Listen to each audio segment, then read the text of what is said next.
gulay. Hello guys! Kain tayo ng buko. Ito na po siya. Kayod muna. Kakayurin natin.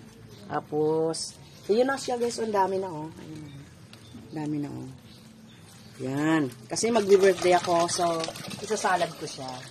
The reason why magdadala ako nito sa Manila. Ito na isasakay ko sa aeroplano mamaya. Ilagay ko siya sa aluminum foil siguro para ibalot ng scotch tape. Tapos, isasakay ko siya ng airplane guys. Ito guys, ang daming sabaw guys. Oh, inom tayo. Ayan, muntik pang nabulunan. See? Yan talaga siya, ang essence ng pag-uwi. Laging may buko dapat. Dapat mayroong ganito. Kasi dito, libre lang. Alam na this, basta libre.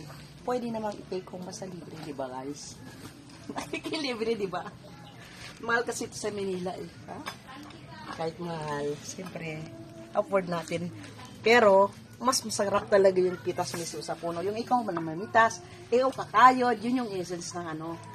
Yung kahit ano lang, kahit talbos ng kamuti. Afford mo sa bilhin sa palengke, pero pag ikaw nagtanim, ikaw mag-aani, di ba?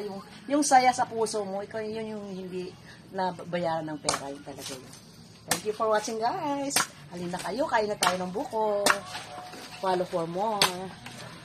Uy!